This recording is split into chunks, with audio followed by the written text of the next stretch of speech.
지역 이슈를 속 시원히 풀어보는 헬로우 이슈 토크입니다. 그동안 많은 논란을 불러왔던 부천시 지속가능발전협의회 조례가 부천시 의회를 최근 결국 통과했습니다. 순조로운 출발을 하려면 이제 예산안 심사가 남아 있는데요. 아직도 좀 이야기해야 될 것들이 많이 남아 있습니다. 자, 그 사이에 이 한병환 전 지속가능발전협의회장이 돌연 사퇴했었죠. 이 이야기까지 포함해서 깊이 들여다보겠습니다. 자, 오늘 이야기할 두 분 소개하겠습니다. 자, 이강인 오정주민자치 부회장과 부천시의회 장성철 의원 나오셨습니다. 안녕하십니까? 네, 안녕하세요. 예, 저희가 이 이야기를 처음 하는 건 아닌데 그 사이에 좀 많은 일들이 있었습니다. 네.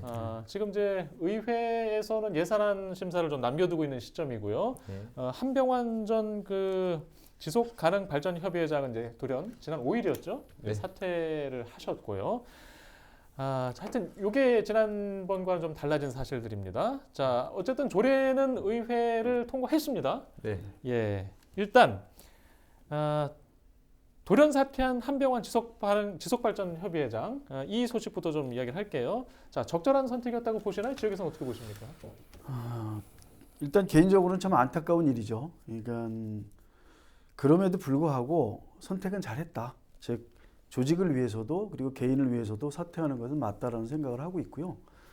현재 본인은 아마 마음속에 많은 상처라고 느끼겠지만 이거는 본인이 상황을 잘 관리만 하면 오히려 영광의 상처가 될 수 있다 생각해서 제대로 판단한 거다라고 말씀을 드리겠습니다. 예, 이제 뭐 사퇴 배경에는 바깥에서 보기에 이번 의회의 심사에 좀 부담을 좀 느껴서인 것으로 보고 있는데 어떻게들 안에서 보고 계신가요? 일단은 이제 돌연 사퇴를 하셨습니다. 네, 그래서 아마 이 행감 중에 여러 가지 나왔던 지속가능발전협의회의 어떤 절차적인 문제 그리고 또 구성에 대한 문제 이런 부분이 이제 문제시 되다 보니까 그 부분에 이제 부담을 느껴서 이제 사퇴를 하신 것 같고요. 또 이제 사퇴를 해야 될 시점이 만약에 필요하다면 지금이 가장 빨리 사퇴를 한 부분이 아닌가 해서 어떤 사퇴에 대한 부분은 잘 하셨다라고 보고요. 다만 이제 그 미리 처음부터 이러한 상황들이 뻔히 일어날 것을 조금 예측할 수 있었음에도 불구하고 그런 것들을 좀 선제적으로 회장직을 수락하지 않았으면 어떻을까라는 좀 아쉬움이 많이 남는 부분입니다. 네. 예. 일단 뭐 그 과정의 좀 내용들을 좀 보면요, 뭐 여러 가지 이제 비판들도 있었는데요. 어떤 부당한 뭐 정치적 공세라고 하는 그 비판에 대해서 반박도 있었습니다. 이제. 지금 이런 이야기들에 대해서는 또 어떻게 좀 평을 하고 계신지 두 분의 의견을 좀 들어볼게요. 부위원장님 어떻게 보고 계십니까? 저는 개인적으로 하지 말았어야 될 이야기였다라는 생각이 들어요. 깔끔하게 사퇴를 했으면은 나머지 부분은 마음에 남아있는 내용과 그러면 이걸 표현할 거는 좀 어느 정도 선을 거쳐야 된다고 생각하는데 일단 본인이 어쨌든 사회운동의 영역인 이 지방의제 21 사업이 정치의 영역으로 가버렸단 말이죠. 이거는 두고두고 저는 문제가 될 거라고 생각을 해요. 그래서 안타깝다라는 생각이 들어요. 그 부분은. 그럼에도 불구하고 어쨌든 살신성인의 정신은 일단 받아야 되고요. 그래서 제발 이거를 계기로 해서 또다시 정치 영역에서 논란이 되지 않았으면 좋겠다는 생각을 좀 갖고 있습니다. 예. 지금 이제 거슬러서 이제 이 이야기를 하는 이유는 지난 지방선거 때 이제 부천시장 민주당 후보 경선에서 이제 출마했던 이력도 있기 때문에 그 이후에 좀 이어서 보는 시각들이 있기 때문에 그런 겁니다. 자, 이제 장 의원님은 지금 이제 이렇게 지역의 정치권에서 또 이 상황을 보고 이야기하는 것들에 대해서는 어떻게 보고 계십니까? 일단 그 한병환 그 전 회장이시죠. 시장 선거에 부천시장 선거에 후보로 등록을 했었습니다. 그리고 또 이제 마지막까지 치열하게 또 경선의 과정도 있었고요. 결국에 지금 이제 민선 8기 조용익 시장의 집행부와 단일화를 했던 부분이 있었습니다. 일례로 조용익은 한병환이다, 한병환은 조용익이다까지 이렇게 어떤 슬로건을 가지고 움직였었는데 아직 부천 시민들께서 그것을 명확하게 기억을 하고 있습니다. 그런 기억이 아직 명확하게 있는 상태에서 어떤 시민 거버넌스가 출범할 때 어떤 한쪽의 정치적인 성향을 가지고 계신 분이 회장으로 추대가 되고 그렇게 해서 뭔가 일이 진행됐을 경우에 민간 거버넌스의 어떤 긍정적인 측면이나 그런 부분은 충분히 뭐 존중하지만 어떻게 보면 또 선거가 치열하지 않았습니까? 불과 몇 프로 차이 안 나게 결정이 됐는데 반대편에서 또 지지를 했던 또 다른 편을 또 정당을 국민의힘을 또 지지했던 시민들께서는 매우 큰 우려의 어떤 목소리를 냈고요. 또 시민 거버넌스가 민간 거버넌스가 되게 정치적인 집단으로 좀 변질되거나 잘못되지 않을까라는 우려의 어떤 시각이 컸습니다. 이런 부분을 사실 처음에 수락을 할 때 충분히 그 과정에서도 그런 어떤 이야기들이 많이 나왔음에도 불구하고 그것을 지금까지 몇 달간 지속했다는 것은 굉장히 지금 조용히 그 시장의 민선 팔기 집행부에 예. 큰 부담을 안겨줬다고 생각을 합니다. 예. 자, 일단 결국 그 이런 과정을 거쳐서 조례안이 이제 상임위를 통과했고 본회의를 통과했습니다. 좀 일단락이 됐다고 봐야 될까요? 앞으로는 또 어떤 상황이 될지 어떻게 생각하십니까? 일단 그 뭐 예산안 심의가 아직 남아 있습니다. 그래서 사실 지난번에도 한번 말씀을 드렸지만 이 조례가 만들어져서 그 근거에 의해 가지고 뭐 예산이 세워지는 게 절차적으로 맞고 또 의회를 존중하는 것에도 불구하고 집행부에서 이렇게 같이 한꺼번에 올린 부분에 대해서는 일단 뭐 행감을 통해서 사과를 했습니다. 예. 근데 또 뭐 처음 이제 시작하는 입장에서 너무 반대를 하는 것도 어떤 동력을 떨어뜨리고 예. 또 부천 시민을 위해서 이렇게 바람직한 방향은 아닐 수 있다라는 생각 때문에 지금 고심해서 예산안을 지금 하나하나 보고 있고요. 예를 들어서 지금 행감 때 나왔던 얘기 중에 연구 용역비가 한 8천만 원 정도 잡혀 있는데 이것은 지금 상태에서는 불필요한 예산이다라고 말씀을 드렸고 또 이거는 여야 동의 우리 재정문화위원회 위원님들께서 그 부분은 좀 어렵지 않나라고 생각을 하고 있고요. 또 사무국 구성도 지금 사무국장 1명에 직원 2명 이렇게 셋으로 구성이 되어 있는데 뭐 다른 시도를 다 살펴봤더니 이것도 아직 시작하는 입장에서 과할 수 있다. 1명 정도 줄여서 인건비를 또 좀 줄여서 하는 게 어떠냐. 그래서 한 1억 정도 되는 예산이 네. 조금 검토가 많이 지금 이루어지고 있는 상황이다라고 말씀드릴 수 있겠습니다. 예. 일단 중대고비는 넘었는데 이제 조직 규모와 예산 규모가 조금 소폭 축소될 가능성이 있는 것 같습니다. 그렇죠. 소폭은 아니죠. 예. 자, 부위원장님은 이 일이 좀 소강 국면으로 보시는 거예요? 저는 일단 그 개인적인 의견을 글로서 한번 표현한 적은 있었는데 네. 조금 이거를 더듬어 보면 어쨌든 그동안 여러 가지 문제점 중에 이제 위원 구성에서도 어떤 셀프 구성의 문제, 위원장 선임의 문제, 그다음에 이제 지속 협의 그럼 왜 없어졌다가 다시 들어오는가에 대한 좀 성찰이 좀 깊이 이루어진 다음에 이게 만들어졌어야 되는데 조금은 좀 급하게 만들어졌다. 그러다 보니까 아마 이런 사단이 난 것 같은데 예를 들면은 이번에 이제 대표이사가 그만뒀단 말이죠. 그러면 통상적인 규정에는 대표이사가 어떤 권리가 있을 경우는 누가 뭔가를 대행을 해줘야 되는데 그런 것도 조례 내용이 없어요. 그렇다면 지금 구성된 이 구성원들을 다 무시하고 새로 그럼 구성해야 되는 건가? 그 중에서 그럼 회장을 뽑아야 되는 건가? 뭐 등등 여러 가지 논란은 저는 네. 지속적으로 있을 수 있다라고 봐요. 그래서 완전하게 깔끔하게 해결된 건 아닐 수도 있다. 저는 일단 그렇게 봅니다. 예. 이제 말씀하셨으니까 좀 네. 여쭤보겠는데 지금 그러면 회장 역할을 대행하는 분이라든가 이런 절차는 없는 건가요? 없죠. 지금 구조로 보면 예. 시장과 그다음에 민간에서 한 2명의 공동위원장으로 있는 거지. 대표 그런데 거기에 전조례 지금 통과된 조례 않고 그 전조례 지금도 마찬가지지만 대표 회장은 민간이 하게 돼 있단 예. 말이죠. 근데 이 대표 민간위원장이 지금 없단 말이죠.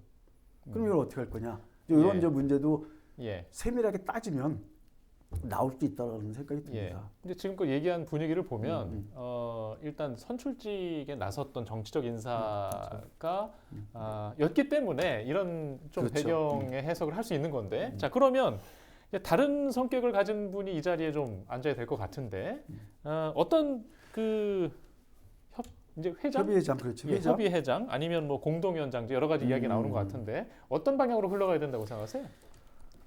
일단 지역에서 덕망이 있고 하신 분들 중에서는 대부분 정치적인 성향은 다 있을 거예요. 예. 그것까지도 우리가 뭐 막을 수는 없는 거고 다만 어떤 선출직으로 나가려고 의도하시는 분들은 일단은 저는 제외돼야 된다고 보고요.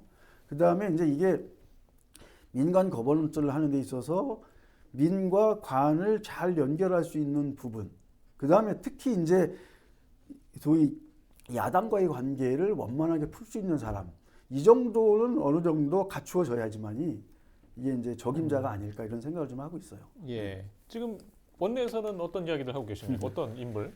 네, 일단 굉장히 예. 어려운 질문이고요. 예. 뭐 다들 뭐 딱히 떠오르는 인물이 있지는 뭐 않지 않습니까? 그래서 뭐 여러 가지 이제 민간 거버넌스라고 하니까 사실은 이제 어떤 전문가분에 예. 대한 공모라든지 이런 게 필요하지 않을까라고 생각이 들고 특히나 뭐 우리 이강인 부회장님께서 말씀하셨던 것처럼 어떤 한쪽에 치우치는 그 정치적 성향을 가진 사람이 되면 안 되지만 또 누구나 또 사람들이 정치적인 성향이 있기 때문에 쉽지는 않다. 이제 다만 그 강도가 너무 세지 않고 뭐 어떤 시민들의 인식에 있어서 이분은 한쪽에 좀 편한된 정치적 성향을 가지고 있다라고 뭐 강하게 어필이 되지 않는 그런 분이 선발이 돼야 된다고 생각을 합니다. 그래서 어떤 회장의 역할이라는 게 이게 시민들이 어떤 민간 거버넌스를 구축해서 가는 내용이고 또 특히나 뭐 이전에 전신이었던 뭐 푸른부천 21이라든지 이런 쪽에서도 여러 가지 이제 그런 정치적 갈등에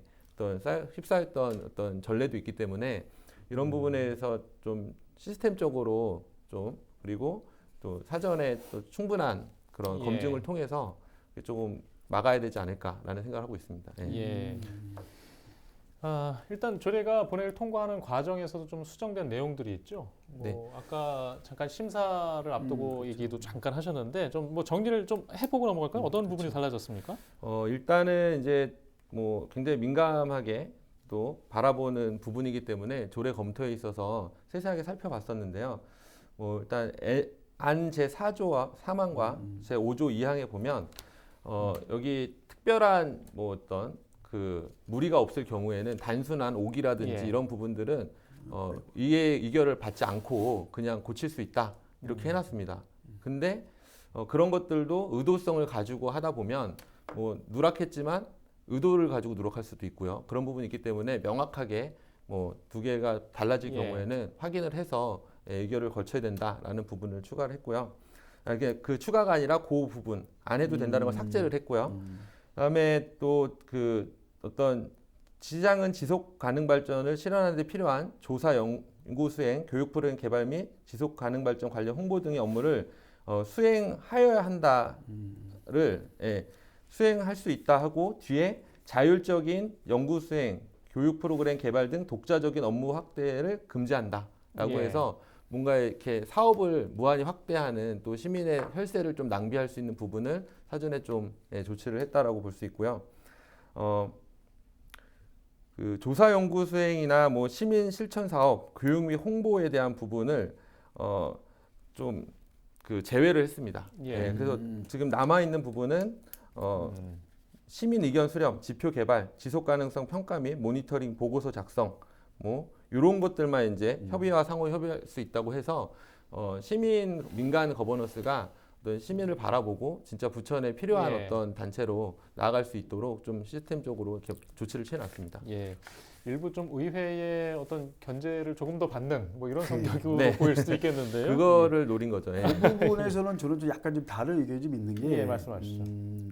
지속가능발전 기본법에는 이거를 하여야 한다라고 하는 강행 규정이거든요. 네. 예. 근데 이게 강행 규정이 있음에도 불구하고 하위인 조례에서 할 수 있다로 바꿔놔 버리면 이거는 오히려 또 다른 논란의 소지가 발생할 수 있는 거거든요. 오히려 시장한테 해야 한다 이러이러한 것들은 차라리 항목을 삭제하는 것들은 뭐 일정 부분 가능하다 하더라도 그거를 임의 규정으로 만들어 놓은 거는 저는 개인적으로 좀 오히려 그건 개악이다라고 개인적으로 생각을 해요. 근데 통과가 됐으니까 뭐 어쨌든 이 시스템대로 갈 텐데 과연 부천시에서 이거를 제의 요구를 할지 왜냐면 강행 규정과 임의 규정을 하위에서 이렇게 이게 조정하는 것이 가능한지에 대해서는 조금 검토해 볼 필요는 있을 것 같습니다. 그 조금 덧붙여서 말씀드리면 23조 1항에서 아까 말했던 그 수행하여야 한다는 요거는 이제 유지를 그냥 했습니다. 예, 그건 유지를 하고 그 24조 1항에 24일 하나. 시장은 기업 시민 사회단체 등이 지속가능 발전을 위하여 추진하는 다양한 국내 활동을 지원하여야 한다를 이게 이제 어떻게 보면은 외유성 뭐 네, 이렇게 물론 그렇죠. 그런 게 될 수 있기 때문에 요거는 조금 지원할 수 있다로 그렇게 바뀐 부분입니다. 저는 정정하도록 어쨌든 하겠습니다. 예. 이 시의회도 있어 보고 이제 지속협의 활동을 해봤었지만 어쨌든 여러 가지 어려움 속에서 이게 재복원되는 과정에 이렇게 이제 일정 정도 이렇게 뭐 장벽을 세우고 하는 것들이 그럼 뭐 과정상 어쩔 수 없다라고 생각하는데 조금은 좀 안타까워요. 이게 좀 조만간 뭐라 그럴까요? 좀 더 활동이 진행되면서 오히려 적극적으로 이걸 지원하고 갈 수 있게끔 의회도 좀 협조가 되고 하는 것들이 됐으면 좋겠다는 좀 그런 생각을 좀 갖습니다. 예. 일단 오랜 동안 기능하지 않다가 다시 또 이제 부천시 발전을 위해서 좀 기능을 바라고 좀 더 신중하는 모습으로 좀 이해하면 좋을 것 같은데, 자 그래도 보완을 할 때 좀 더 잘해야 되지 않겠습니까? 그렇죠. 네. 예, 지금 제가 이런 진통을 겪고 있는데 앞으로 좀 순탄할지도 걱정이고 또 그렇게 하려면 어떤 좀 보완 과정들이 좀 필요할지도 두 분께 좀 여쭤볼게요. 뭐 말씀해 주시죠. 일단 뭐 할 수 있다고 허용이 됐지만 그거를 꼭 아주 막 다 해야 되는 건 아니거든요. 꼭 필요한 부분들에 있어서 우선순위를 정해서 해나가야 될 것이고요. 특히나 뭐 예산이나 이런 부분들도 운영에 있어서 효율성을 가질 수 있도록 최소한의 어떤 비용 집행을 통해서 최대의 효과를 낼 수 있는 그런 쪽으로 가야지, 이게 어떤 사람들이 모여 있고 단체가 있다 보면 이 확장을 시키려는 어떤 그런 게 나옵니다. 그렇게 되면 이게 처음에 취지와는 다르게 그 어떤 지속가능발전 협의회의 어떤 힘을 키우려는 그런 쪽으로 가면은 안 되겠다라는 거고요. 저희 의회도 그런 부분에 대해서 조금 이제 우려가 돼서 이렇게 조례를 좀 수용을 했지만, 또 어떤 필요한 부분이 생기면 다시 또 제정을 하면 되기 때문에 그런 부분들은 차후 이제 상황을 봐가면서 좀 같이 집행부와 맞춰 나가겠다라는 게 시의회의 의지입니다. 부위원장님도 말씀해 주시죠. 지금 말씀 정말 잘 해주셨는데요. 예를 들면 시흥시 같은 경우는 위원장이 세 분이에요. 시장, 시의회 의장, 그다음에 이제 민간이 이렇게 셋으로 돼 있어요. 아마 이제 뭐 내용은 저는 뭐 미루어 짐작컨대 왜 그랬을까 대충은 이해는 합니다만 상징적으로 그렇게 할 수밖에 없었던 여러 가지 이유가 있었을 것 같아요. 그렇듯이 이 지속협의라고 하는 것이 지속 가능하려면 결국 시, 의회, 그다음에 민간이 정말 함께 일부 양보할 건 양보하고 가야 되는 그러한 전통들을 쌓아가야 되는데, 지금은 어쨌든 새로 출발하는 과정에서 조금 더 앞부분을 좀 성찰하면서 그것이 잘 갔으면 아마 또 무리 없이 가지 않을까 그런 생각도 하고 있습니다. 예, 알겠습니다. 장 의원님, 지금 이제 의회의 예산 심사를 포함해서 좀 남은 일정들 있으시면 좀 마지막으로 말씀해 주시죠. 이제 뭐 예산 심사를 앞두고 이제 뭐 제가 예산 특별위원회 위원으로 있기 때문에 이제 각 어떤 예산에 대해서 꼼꼼히 살펴봐서 아까 말씀드렸던 지속가능발전협의회의 예산도 좀 일부 조정해야 될 부분 조정하고요. 또 다양한 어떤 또 그 위원회에서 올라왔던 부분들을 잘 체크해서 이렇게 의결을 해야 될 것 같고요. 특히나 또 이제 여러 가지 좀 우려되는 부분들은 이게 예산이 올라오면 또 그 삭감을 하겠다는 소식이 전해지면 집행부에서 그런 것들을 또 다시 살리기 위한 여러 가지 이제 노력들을 하는데, 그런 게 이제 어떤 뭐 사실 사람 사는 조직사에서는 뭐 관계나 여러 부분들이 있지만 어떤 시민만 바라보고 진짜 불필요한 예산에 대해서는 단호하게 좀 결정을 하는 그런 의지가 필요하지 않을까라고 생각이 듭니다. 알겠습니다. 일단 내년에는 이제 푸른 부천 21 과거에 지역사회를 이뤘던 이런 모습들 기억하시는 분 있을 텐데요. 부천시 지속발전가능협의회 활동도 이제 보실 수 있을 것 같습니다. 자, 오늘 이야기 여기까지 하겠습니다. 시청해주신 여러분 고맙습니다.